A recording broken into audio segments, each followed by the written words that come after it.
नमस्कार, आप देख रहे हैं 4 पीएम और मैं हूं आपके साथ निधि तिवारी। सुप्रीम कोर्ट ने आज केंद्र सरकार को कड़ी फटकार लगाई। दरअसल सुप्रीम कोर्ट में बुलडोजर एक्शन के खिलाफ याचिका दायर हुई थी, जिसमें कहा गया था कि बदले की कार्रवाई के तहत बगैर नोटिस के घर गिराए जा रहे हैं। इसी को लेकर सुप्रीम कोर्ट में आज सुनवाई हुई। जस्टिस बी आर गवई और जस्टिस केवी विश्वनाथन की बेंच ने ये सुनवाई की और सुप्रीम कोर्ट ने इस दौरान साफ कह दिया कि कोई आरोपी है, सिर्फ इसलिए किसी घर को गिराया नहीं जा सकता है। अगर वो दोषी भी है तो भी उसका घर नहीं गिराया जा सकता। ये बिल्कुल गलत है। अदालत इस मामले पर अब अगले सोमवार को सुनवाई करेगी, लेकिन इस मामले को लेकर अब राजनीति गर्म हो गई है, क्योंकि विपक्ष जो है इस फैसले की काफी सराहना कर रहा है। केंद्र सरकार को जिस तरह की फटकार सुप्रीम कोर्ट ने लगाई है और साफ कह दिया है कि किसी के भी दोषी होने का आधार ये नहीं है कि आप उसका घर गिरा दे। और जाहिर तौर पर क्योंकि घर आरोपी का हो ये जरूरी नहीं है, और आरोपी के परिवार को लेकर इस तरह की चीजें की जाए, उनका घर गिराया जाए, तो ये भी गलत है। इसको लेकर सुप्रीम कोर्ट ने सवाल उठाया है और कड़ी टिप्पणी की है, और अब इसकी अगली सुनवाई जो है वो अगले सोमवार को होगी। तो इसमें भी काफी हो सकता है कि कुछ आदेश निकलकर सामने आ जाए, किस तरह की कार्रवाई ना की जाए। अभी तो केवल टिप्पणी की गई है, तो इसी को लेकर हम चर्चा करेंगे कि आखिर इसके क्या मायने हैं और क्या अब सरकार मानेगी इस बुलडोजर एक्शन को लेकर, जिस तरह के लगातार किया जाता है, आरोपियों के घरों पर बुलडोजर चलाया जाता है।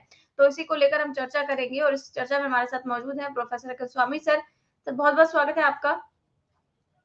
तो सर, ये सुप्रीम कोर्ट ने जो आदेश दिया है और बुलडोजर एक्शन को लेकर साफ तौर पर कहा है कि सिर्फ आरोपी होने के आधार पर किसी का घर गिराना ठीक नहीं है और ये नहीं होना चाहिए।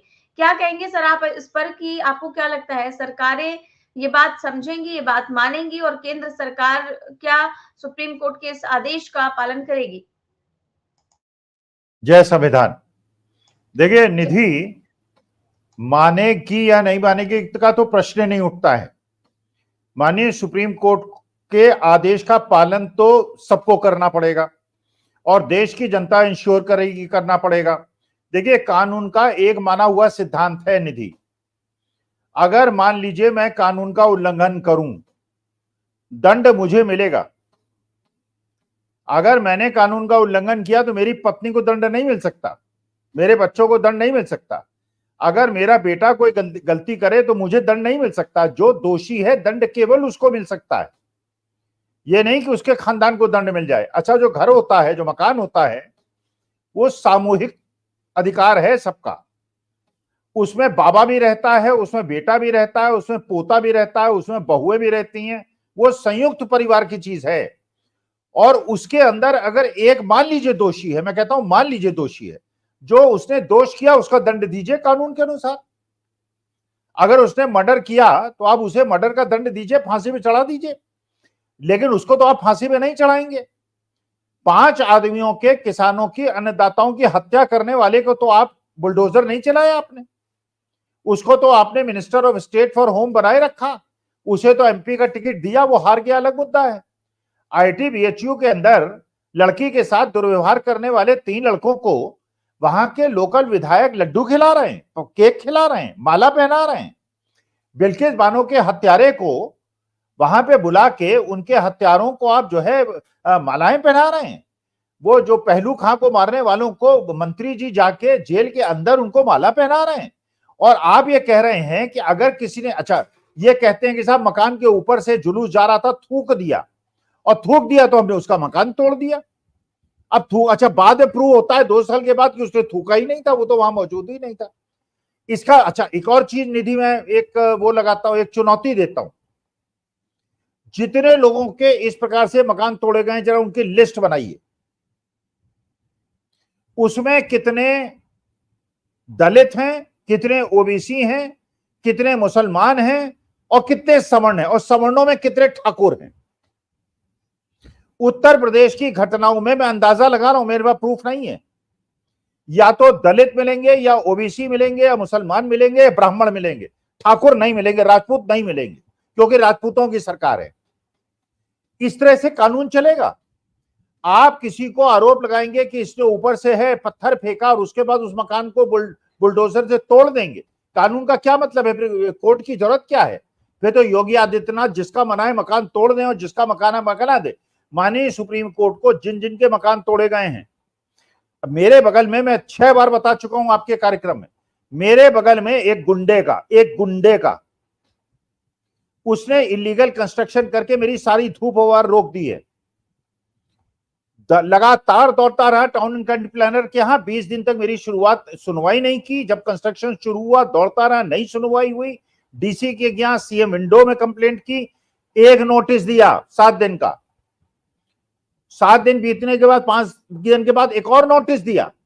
1.5 महीना बीत गया, उसने अपना कंस्ट्रक्शन पूरा करा लिया। उसके बाद वो जाके कोर्ट गया, उसने कहा साहब ये टाउन कंट्री प्लानर मुझे परेशान कर रहा है, उन्होंने वो दे दिया रेस्ट्रेंट ऑर्डर। कंस्ट्रक्शन पूरा बरकरार है, धूप हवा रुक गई है, सारे कानूनों का उल्लंघन हो रहा है, कोई कार्रवाई नहीं हुई क्योंकि वो गुंडा है और एक सवर्ण समाज से आता है। अगर एक दलित ने ये किया होता, मैं ब्राह्मण हूं इसलिए कह रहा हूं, उसका तोड़ दिया गया होता। मुसलमान होता उसका तोड़ दिया गया होता, एक नकली वो आरोप लगा के, क्योंकि वो गुंडा है, क्योंकि वो ब्राह्मण है और क्योंकि वो पैसे वाला है और घूस खिला के आया है, और क्योंकि मेरे पास घूस खिलाने की हैसियत नहीं है, इसलिए मैं धूप और हवा के वंचित होके, आपके श्रोता दर्शक मेरा घर आके देखना चाहें देख लें किस प्रकार मेरे चारों तरफ से मकान को इलीगल कंस्ट्रक्शन से वो कर दिया है। जो एक ऐसा वो होता है, एफएसआई होता है, एफएआर होता है, सेटबैक रूल्स होते हैं, सबका उल्लंघन है, कुछ नहीं हो रहा है। और यहाँ पे बिना नोटिस के लोगों के बड़ी बड़ी कोठियां तोड़ दी जाती हैं। कोठियां ही नहीं तोड़ी जाती, उनकी कारें भी तोड़ दी जाती।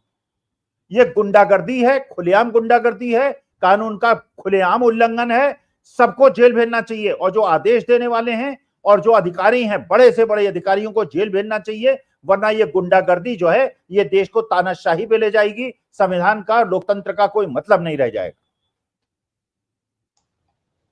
सर ये बात तो सही है, लेकिन बीजेपी नेताओं ने क्या कुछ नहीं किया है। कितनी रिपोर्ट्स आ चुकी है कि सबसे ज्यादा जो इस तरह के गुनाह है, इस तरह के जो शोषण है, ये सारे आरोपी बीजेपी के ही होते हैं। उनके घरों पर क्या आपने आज तक बुलडोजर चलते हुए देखा है? कभी भी नाम सुना है? कभी कोई खबर देखी है? अरे उन्हें तो लड्डू खिलाते हैं, उनका तो अभिनंदन करते हैं, उन्हें तो विधायक का, एमपी का टिकट देते हैं, उनके बेटे को एमपी का टिकट देते हैं और जिताते हैं। तेलंगाना जाके उनकी कन्वेंसिंग करते हैं रेपिस्ट की। आप ब्रजभूषण शरण सिंह के बेटे को टिकट देते हैं, आप जो है टेनी महाराज के बेटे को, जो 5 किसानों की हत्या का आरोपी है, उनको टिकट देते हैं, उनको मिनिस्टर बनाते हैं। और यहाँ पे गरीब लोगों का, बेचारों का, गरीबों की झुग्गियां तोड़ देते हैं, उनकी दुकानें तोड़ देते हैं, उनकी रोजी रोटी खा जाते हैं। अरे वो गरीब लोग बेचारे, लखनऊ में आप ही के पड़ोस में कितने हजार लोगों के मकान तोड़ दिए, 50-50 साल से रह रहे थे, फिर वो नजूल बिल ले आए। अरे गरीबों की जो वो है सरकारी जमीन घेरी थी बड़े बड़े भूमाफियाओं ने 50 साल पहले सरकार के कान में जू नहीं रेंगी। उन्होंने फिर गरीब गरीब लोगों को 100-100, 50-50 गज के प्लॉट बेच दिए, उन्होंने मकान बना लिए, रजिस्ट्री कर ली, बिजली के बिल दे दिए। 50 साल बाद आके कहते हैं नजूल, वो हम सरकारी संपत्ति वापस लेंगे। पैसे वाले और भूमाफियों ने तो अपना पैसा बना लिया, गरीबों के मकान तोड़ दीजिए। और यहां मैं बगल में शिकायत कर रहा हूं, आप लोगों के चैनल्स पे बोल रहा हूं, शायद कोई सरकारी अधिकारी सुन ले, लेकिन नहीं सुनेंगे। अगर मैं झूठ बोल रहा हूं मुझे दंड दीजिए। और आगे देखिए, अगर इलीगल कंस्ट्रक्शन हुए हैं और मेरे जो संवैधानिक अधिकार धूप और हवा के रुक गए, लेकिन क्योंकि मैं बुजुर्ग आदमी हूं, मारपीट नहीं कर सकता, गुंडे मेरे पास है नहीं, गुंडागर्दी नहीं कर सकता, इसलिए मेरी धूप हवा रोक दी गई। और बल्कि गुंडे मुझे डराते हैं, स्वामी साहब कंप्लेंट वापस ले लीजिए वरना ठीक नहीं होगा। जी, ये बात तो बिल्कुल सही है। और आपने देखा होगा कि कल से एक बयान बहुत ज़्यादा वायरल है। वो जो बीजेपी के ही सांसद हैं नारायण राणे, उनका बेटा है, बीजेपी एमएलए है, और वो संविधान और कानून को जो है वो बिल्कुल ही अलग ही चीज़ बताकर मस्जिदों में घुसकर काटने मारने की धमकी दे रहा है। और मतलब खाड़ी देशों में जाकर प्रधानमंत्री जी जो हैं वो तो वहाँ पर मत्था टेकते हैं, सजदा करते हैं, मस्जिदों में घूमते हैं और विदेशों में गांधी और बुद्ध की बात करते, लेकिन अपने ही देश में हिंसा करने और बीजेपी शासित राज्यों में अपने ही लोगों को काटने मारने की धमकी दे रहे हैं ये बीजेपी के विधायक है। और उसके बाद क्या ये दोहरा मापदंड नहीं है? और क्या इनको क्या लगता है इनके घरों पर बुलडोजर चलेगा इतनी नफरत फैलाने के लिए? देखिए यही बात जो है अब चिराग पासवान को भी समझ में आ गई है, ये बात अब नीतीश कुमार को भी समझ में आ गई है। अब वो पूछ रहे हैं ये जो नौटंकी असम के अंदर आपने की है, अरे कामाख्या देवी के मंदिर में, अरे वहां नरबली वहां पशु बलि होती है, और पशु बलि को ये रोक भी नहीं सकते, वहां पे हजारों साल से होती आई है। अब ये पशु बलि को रोक देंगे? और अगर ट्रेन के अंदर कोई बेचारा मुसलमान जो है वो अगर नॉनवेज खाता होगा, तो उसको आप जो है बुढ़े आदमी को जवान लोग मुंह में साफा बांध के, जिससे उनका चेहरा न पहचाना जाए। देखिए, हिंदू हूं, ब्राह्मण हूं, सनातनी हूं, पूजा पाठी हूं, इसके बावजूद मैं इसकी भर्त्सना करता हूं। ये मेरे हिंदू धर्म को बदनाम करने की बात है, मेरे देश को तोड़ने की बात है।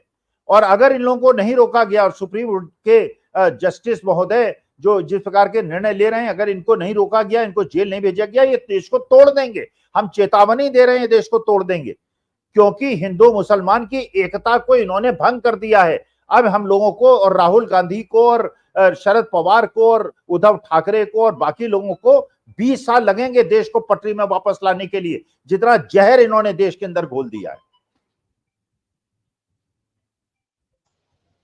जी, ये बात आप बिल्कुल सही कह रहे हैं, और लगातार हम देख रहे हैं कि इस तरह की बयानबाजी बीजेपी द्वारा की जाती है, और बीजेपी के लोग ही इन सारी चीज़ों में शामिल होते हैं, चाहे वो रेप की घटनाएँ हो, छेड़छाड़ की घटनाएँ हो, या किसी भी तरह के शोषण की घटनाएँ हो, और आप देखते हैं कि वही लोग शामिल होते हैं। इसके बावजूद जो है उन्हें माफ़ कर दिया जाता है, उन पर कोई एक्शन नहीं लिया जाता है, ना तो बुलडोज़र एक्शन होता है। वहीं पर सर, अब क्योंकि चुनाव आने वाले हैं, और चुनाव की बात करें तो वहां पर हरियाणा में बीजेपी की हालत इतनी खराब नजर आ रही है कि जो वहां पे पूर्व मंत्री है राव नरवीर सिंह, वो टिकट के लिए अपनी ही पार्टी को धमकाते हुए नजर आ रहे हैं। उनका भी एक वीडियो वायरल है, वो वीडियो मैं सुनवाना चाहूंगी। मैं निर्दलीय चुनाव नहीं लड़ूंगा। दो पार्टियां हरियाणा में आज के दिन, एक बीजेपी, एक कांग्रेस। भाई एक पार्टी टिकट नहीं देगी, मैं दूसरे से लड़ूंगा, लेकिन आप काशी मत।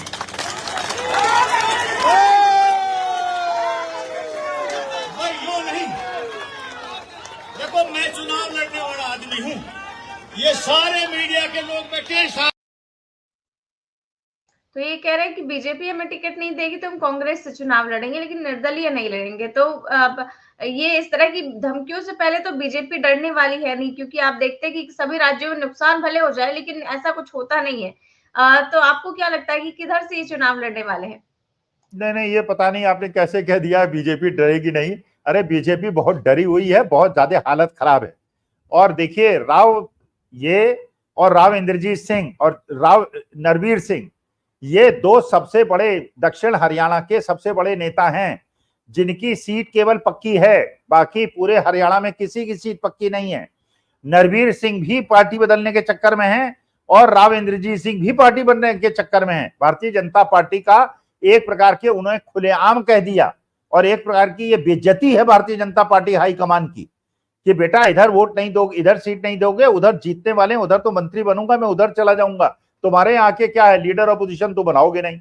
लीडर अपोजिशन तुम किसी उसी के को बना दोगे जो स्कूटर पे प्रधानमंत्री के साथ घूमा करता था हरियाणा में, जिसको बिल्कुल राजनीति। अरे इन्हीं खट्टर साहब के जमाने में मैंने कंप्लेंट की थी इलीगल कंस्ट्रक्शन की, कुछ नहीं किया मैंने। वो जो थे क्या, अनिल विज साहब थे, लोगों ने कहा साहब बड़े सख्त आदमी हैं, बड़े ईमानदार आदमी हैं। उनके पीए को पर्सनल फोन किया, उनको ट्वीट किया, सब कुछ किया, किसी ने कुछ नहीं किया। 1 लाख रुपए जाके देता, सब कुछ हो जाता। केवल पैसा खोरी, केवल भ्रष्टाचार हो रहा था इस सरकार के अंदर। हरियाणा में भ्रष्टाचार के अलावा कोई काम नहीं हुआ है। मुझे अगर मौका दे दें गवाही देने का, मैंने कहा डीसी साहब से, मैंने कहा मुझे आप बुलाइए और उन लोगों को बुलाइए, कागज पे प्रूव कर दूंगा धोखाधड़ी और भ्रष्टाचार हुआ है और पैसा खाया गया है, लेकिन नहीं कोई सुनवाई हो रही है मेरी।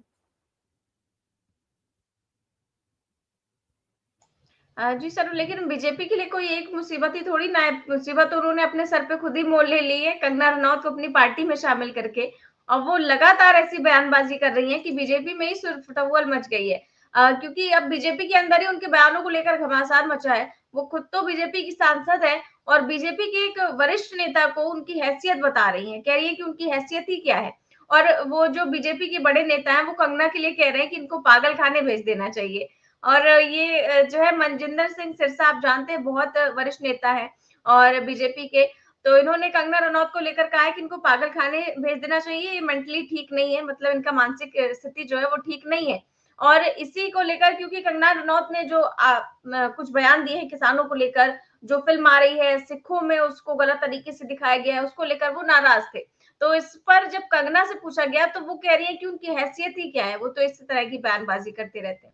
क्या आपको लगता है कि अब बीजेपी आला कमान को भी ये पछतावा हो रहा होगा कि आखिर क्यों कंगना रनौत को पार्टी में ले लिया, क्योंकि वो फायदा पहुंचाए ना पहुंचाए नुकसान बहुत पहुंचा रही है। नहीं नहीं, कोई ऐसा नहीं है, सोची समझी रणनीति है। एक स्ट्रेटेजी के तहत कंगना रनौत से बातें कहलाई जा रही हैं।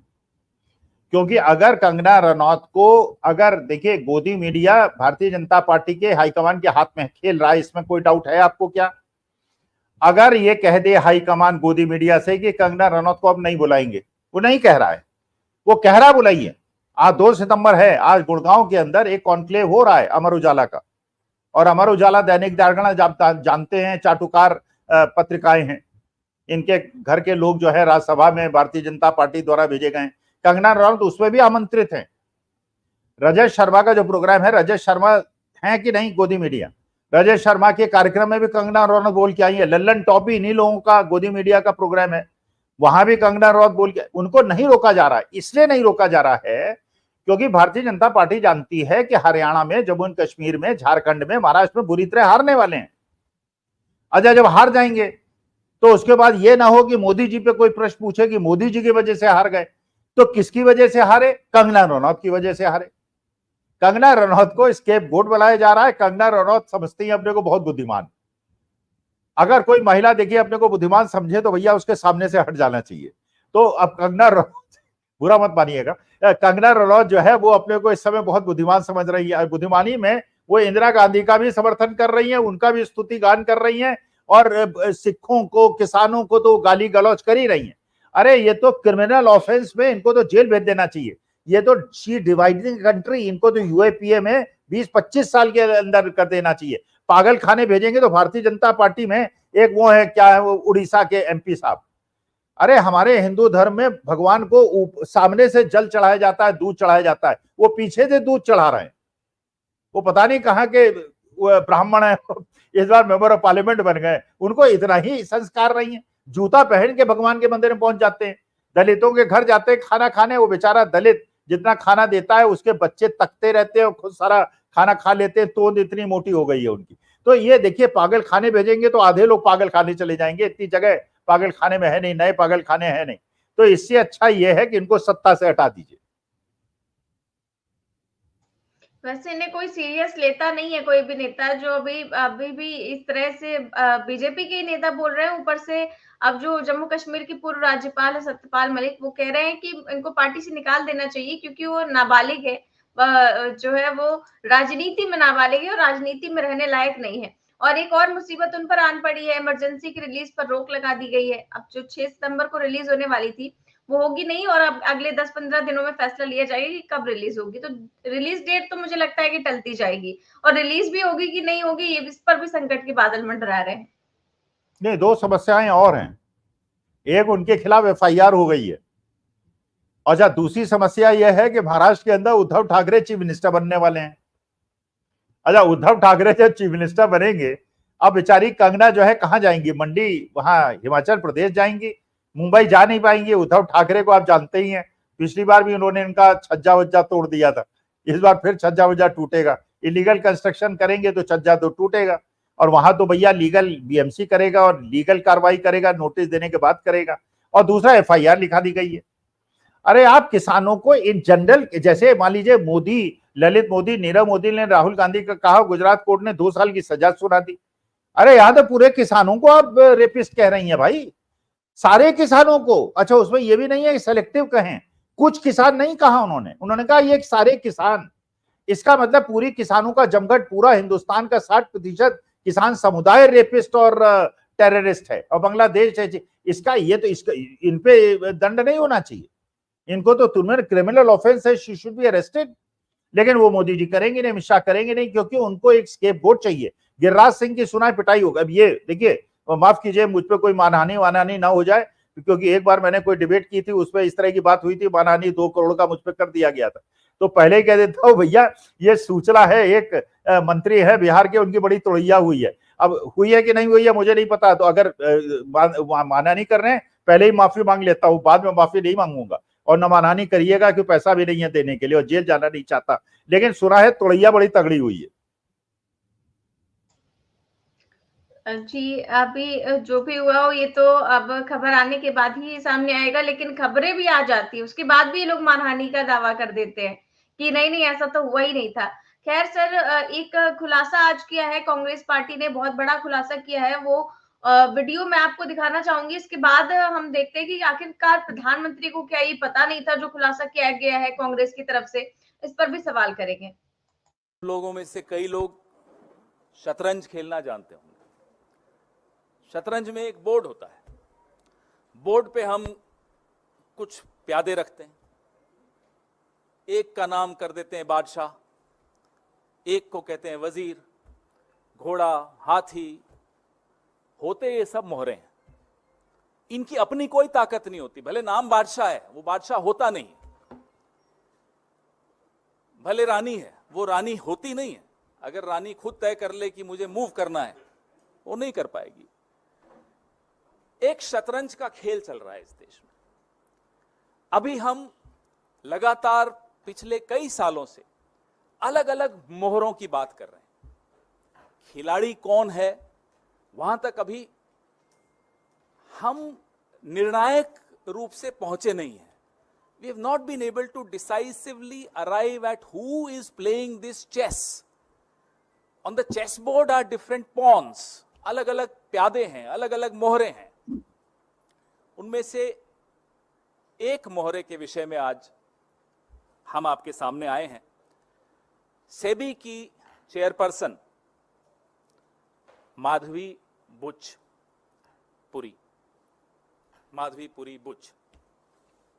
ये 5 अप्रैल 2017 से 4 अक्टूबर 2021 तक, नेक्स्ट स्लाइड, आप जैसा देख पा रहे हैं, ये मेंबर थी, whole time member of SEBI. और उसके बाद ये चेयरपर्सन बनी सेबी की 2 मार्च 2022 को। The dates are right there in front of you, the dates on which she was whole time member and the date on which she was appointed chairperson of SEBI. Very important dates. और सेबी एक regulator है। सेबी का role, जो उसकी भूमिका है, वो middle class, हम सब जो पैसा लगाते हैं मार्केट में, उस मार्केट को रेगुलेट करने की भूमिका सेबी की है, बहुत महत्वपूर्ण भूमिका है। और सेबी की चेयरपर्सन को कौन अपॉइंट करता है? सेबी की चेयरपर्सन को ये 2 महानुभाव आपके सामने हैं, अपॉइंटमेंट्स कमिटी ऑफ कैबिनेट, प्रधानमंत्री और हमारे देश के गृह मंत्री श्री अमित शाह। ये सेबी की चेयरपर्सन को अपॉइंट करने की जो एसीसी है, ये उसमें ये 2 सदस्य हैं, मतलब यही लोग अपॉइंट करते हैं।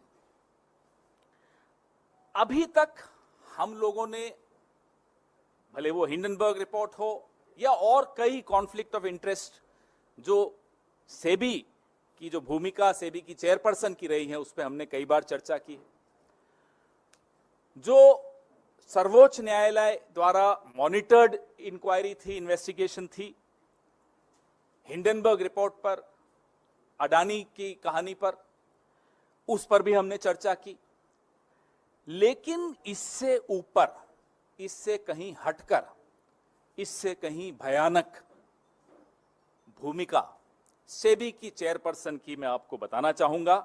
सबसे पहले मैं अपने साथियों को बोलूंगा, अगली स्लाइड पर आएं। ये पहली इरेगुलरिटी, ये पहला गैर कानूनी काम, आप सब तनख्वाह लेते हैं, मुझे लगता है एक ही जगह से लेते होंगे। अगर आप अपनी चैनल से, आप टाइम्स नाउ में, अगर आप टाइम्स नाउ से सैलरी लेते हैं तो हिंदुस्तान टाइम्स से तो नहीं लेते होंगे साथ साथ, कांग्रेस पार्टी से तो बिल्कुल नहीं लेते हैं, हम जानते हैं नहीं लेते। लेकिन सेबी की चेयरपर्सन जब वो मेंबर थी, होल टाइम मेंबर थी, 2017 से 2024 के बीच में रेगुलर इनकम आईसीआईसीआई बैंक से ले रही थी 16 करोड़ 80 लाख। और इसको 3 अलग अलग भागों में हमने आपको दिखाया कि तनख्वाह ले रही थी। आप सेबी की होल टाइम मेंबर हैं, आप आईसीआईसीआई से तनख्वाह क्यों ले रही थी, हम ये जानना चाहते हैं। आईसीआईसीआई प्रूडेंशियल से ले रही थी, तो बैंक से ले रही हैं, प्रूडेंशियल से ले रही हैं, और ईसॉप, आप सब समझते हैं ईसॉप, और ईसॉप पे जो टीडीएस था वो भी आईसीआईसीआई ही दे रहा था। आईसीआईसीआई बैंक एक महत्वपूर्ण बैंक, सेबी की चेयरपर्सन एक महत्वपूर्ण रेगुलेटरी बॉडी की सबसे ऊंचे पद पर बैठी व्यक्ति, अधिकारी, तनख्वाह ले रही हैं एक और जगह से। Next slide. ये सीधे सीधे सेक्शन 54, सेक्शन 54 ऑफ सेबी, जो एम्प्लॉइज सर्विस रेगुलेशन 2001, मैं इसका एनेक्शर आपको दिखाऊंगा, उसका वायलेशन है। सीधे सीधे ऑफिस ऑफ प्रॉफिट का मामला है, सीधा। इसमें अगर किसी में थोड़ी सी भी अगर लिहाज, शर्म, लज्जा कुछ हो, वो इस्तीफा देगा। ये सर पवन खेड़ा है और आरोप जो लगा रहे हैं, तो क्या आपको लगता है कि प्रधानमंत्री को पता था कि सेबी चेयरपर्सन लाभ के पद पर थी और सेबी में अपने कार्यकाल के दौरान आईसीआईसीआई से भी वेतन प्राप्त कर रही थी? देखिए, पहली बात तो ये है कि जितने लोग ये हैं जो अभी बताया कि गृह मंत्री और प्रधानमंत्री सेबी चेयरमैन का चयन करते हैं, पहली बार हिंदुस्तान की हिस्ट्री में सेबी बनने के बाद एक नॉन आईएएस अफसर को सेबी का चेयरपर्सन बनाया गया, और उसको चेयरपर्सन बनाया गया जिसका इंटरेस्ट आईसीआईसीआई बैंक में था, और आईसीआईसीआई बैंक में वो कार्य करती। अच्छा, आईसीआईसीआई बैंक की बड़ी प्रसिद्धि है, चंदा कोचर जेल रही क्योंकि वीडियोकॉन को फायदा उन्होंने पहुंचाया अपने पति के माध्यम से। अब मुझे समझ में आ रहा है कि जो कमेटी बनाई थी अडानी के केस में जांच करने के लिए, कामत साहब को उसमें मेंबर रखा गया था। मैं कामत साहब की बड़ी इज्जत करता था। कामत साहब भी आईसीआईसीआई बैंक के चेयरमैन थे, चंदा कोचर भी आईसीआईसीआई बैंक में थी, और ये बुश साहब भी वहीं आईसीआईसीआई बैंक में थी। तो कामत साहब को क्यों रखा, समझ में आ रहा है। देखिए, इलेक्शन कमीशन की नियुक्ति में भी सुप्रीम कोर्ट के जस्टिस, चीफ जस्टिस को हटाया गया, मंत्री को रखा गया। सब मिल बांट के खा रहे हैं, सब मिल बांट के देश को खा रहे हैं। आप चुनाव आयुक्तों के बारे में भी अगर पता चलाएं किस किस कंपनी में इनका निवेश है और कहां का ओवरसीज कंपनी में इनका निवेश है। मैं तो ये कह रहा हूं कि जहां जहां चीफ जस्टिस का इन्वॉल्वमेंट नहीं है वहां पे नियुक्त समितियों को बनाया गया है। इन सबके पैसे कहीं ना कहीं किसी न किसी शेल कंपनी में मिलेंगे। जांच करा ली जाए, मैं आरोप नहीं लगा रहा हूं, जांच कराई जाए। और जितने लोग आज भारतीय जनता पार्टी के साथ खड़े हुए हैं, सबने पैसे का बंटवारा किया है, देश को लूटा है। लेकिन एक पवन खेड़ा साहब ने गलत एग्जाम्पल दिया है, मैं कह रहा हूं क्योंकि ये मेरा सब्जेक्ट है जिस पे उन्होंने बात की है। वो एक पत्रकार से पूछ रहे हैं कि अगर आपको टाइम्स नाउ से तनख्वाह मिलती है तो क्या दूसरे अखबार से आप तनख्वाह ले सकते हैं? गलत एग्जाम्पल है। इस केस में चोर से भी तनख्वाह ले रहे हैं आप, और थानेदार से भी तनख्वाह ले रहे हैं। आप एसपी हैं, सेबी की चेयरपर्सन रेगुलेटर हैं, एम्प्लॉय नहीं है। She is a regulator, she is a chief regulator. और आईसीआईसीआई बैंक के कुछ मामले सेबी के अंदर फंसे हुए हैं, और आईसीआईसीआई बैंक के मामलों को आपने निपटाया है, इसलिए वो आपको पैसा दे रहा है। It's not a question of salary, it's a question of घूस। जैसे चुनावी बॉन्ड में हुआ है कि चुनावी बॉन्ड में ठेका लो, पहले पैसा चुनावी बॉन्ड में दो, जेल भेजेंगे, रेड होगी ईडी की, रेड में फंसोगे, या तो जेल जाओ या पैसा दो चुनावी बॉन्ड में। जैसे वहां हुआ है वैसे ही यहां चीफ रेगुलेटर सेबी के चेयरपर्सन ने, अगर ये आरोप सही है तो, ये पवन खेड़ा भी नहीं कहा कि हम आरोप कह रहे हैं, आप कह रहे हैं कि सेबी चेयरपर्सन इसका विरोध करें, इस कहे कि ये गलत है। फिर वो कह रहे हैं अभी और लोगों का भी एक्सपोजर होगा। किन किन सेबी चेयरपर्सन के घर के लोगों का पैसा उन लोगों से लिया गया है जिनकी इंक्वायरी सेबी के अंदर पेंडिंग है। मामला डिफरेंट है, दो जगह से सैलरी लेने का मामला नहीं है। एसपी साहब ने चोर से भी पैसा ले लिया है और थानेदार से भी पैसा ले लिया है। अब मानी बात है, चोर से पैसा ले लिया तो चोर को आप छोड़ देंगे। अब आईसीआईसीआई बैंक जैसे जिसमें लाखों लोगों का निवेश है, मेरा भी निवेश था, मैंने खैर बेच बाज दिया। लेकिन म्यूचुअल फंड में मैंने इन्वेस्ट किया तो म्यूचुअल फंड में तो आईसीआईसीआई बैंक में पैसा लगा होगा। तो आईसीआईसीआई बैंक की सत्यनिष्ठा ही संदिग्ध हो गई, उनके फेवर में आपने निर्णय दिया। वीडियोकॉन तो खत्म हो गई कंपनी इसी चक्कर में कि चंदा कोचर के पति ने फर्जी लोन दिलाए। अब ये मामला जो है, ये मामला बहुत गंभीर है। और देश की संपत्ति गरीबों को एमएसपी क्यों नहीं मिल रही है, किसानों को अग्निवीर योजना क्यों लानी पड़ी है, यूपीएस क्यों लाना पड़ा है? क्योंकि ये बड़े बड़े पदों पे बैठे हुए लोगों ने देश की संपत्ति को लूट खाया है, ये बात है। और अगर चेयरपर्सन से भी इसका स्पष्टीकरण दे और कहें, पवन खेड़ा पे मुकदमा दर्ज करें कि तुम गलत सूचना दे रहे हो, लेकिन पवन खेड़ा को यह सूचना सेबी के ही किसी अधिकारी ने, विश्वसनीय सूत्रों ने विद डॉक्यूमेंट दी होगी, इन्हें उसके वो आरोप न लगाते, क्योंकि बहुत ज्यादा गंभीर मसला है। क्योंकि सेबी के अंदर आते हैं गुटखोरी होती है, तो वहां चंदा कोचर की और बुश साहब की भी आईसीआईसीआई बैंक में अगेंस्ट लॉबी होगी, और यहां भी सेबी के अंदर भी अगेंस्ट लॉबी होगी। जी सर, और अब एक सवाल और मैं आखिरी में पूछना चाहूंगी, क्योंकि कल हमारा प्रोग्राम नहीं होता और कई दर्शक पूछ भी रहे हैं कि कल हम क्यों नहीं आए थे। तो कल संडे था और संडे को नहीं होता है। तो कल की ही घटना है, केसी त्यागी ने जो इस्तीफा दिया जेडीयू से, उसको लेकर आप क्या सोचते हैं? क्या उनके जो बयान लगातार आ रहे थे जो एनडीए के फैसले उनके खिलाफ, इसी की वजह से उनसे इस्तीफा लिया गया है या उन्होंने खुद दिया है? देखिए, दो चीजें हैं उनके व्यक्तित्व के बारे में, दो चीजें हैं। पहला, ये उनका बेटा जो है भारतीय जनता पार्टी का एडवाइजर एक कंपनी में काम करता है, एक उनका इंटरेस्ट वो है, इसका माने उनका नेचुरल झुकाव भारतीय जनता पार्टी की तरफ है। और दूसरी बात है, जो उन्होंने लेटरल एंट्री के बारे में स्टेटमेंट दिया है और जो उन्होंने बाकी स्टेटमेंट दिए हैं वो एंटी बीजेपी हैं। तो आप जिस तरह से चाहें उसको रीड कर लें। और जो नए मुख्य प्रवक्ता, नेशनल प्रवक्ता बनाए गए हैं, वो भी एंटी बीजेपी व्यक्ति हैं। और जो आसाम के अंदर निर्णय हुआ है उसका भी जेडीयू अपोज कर रही है, और लल्लन सिंह भी किनारे होने वाले हैं। और जो आज के तारीख में जेडीयू की एडवाइजर कमेटी है, जितने लोग हैं वो सब रिप्लेस होने वाले हैं धीरे धीरे। मुझे ऐसा लगता है, ये मेरा व्यक्तिगत निर्णय है, कि नीतीश कुमार धीरे धीरे भारतीय जनता पार्टी से दूर होने का मौका ढूंढ रहे हैं, क्योंकि वो जानते हैं हरियाणा के, महाराष्ट्र के चुनाव के बाद बिहार के चुनाव के अंदर उनका पत्ता साफ हो जाएगा अगर वो भारतीय जनता पार्टी के साथ रहेंगे। इसलिए धीरे धीरे he is making a strategy, क्योंकि केसी त्यागी साहब के बेटे भारतीय जनता पार्टी के साथ पैसे के मामले में इन्वॉल्व हैं, ऐसा सूत्रों द्वारा बताया जाता है।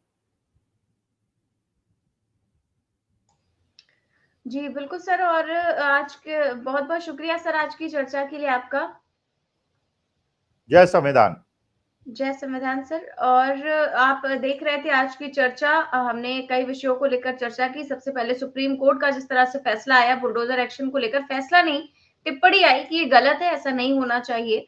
तो इसी को लेकर हमने चर्चा की, और भी कई मुद्दों पर। कैसी लगी आपको ये चर्चा, हमें कमेंट बॉक्स में जरूर बताएं। चैनल को सब्सक्राइब भी करें और ज्वाइन भी। नमस्कार।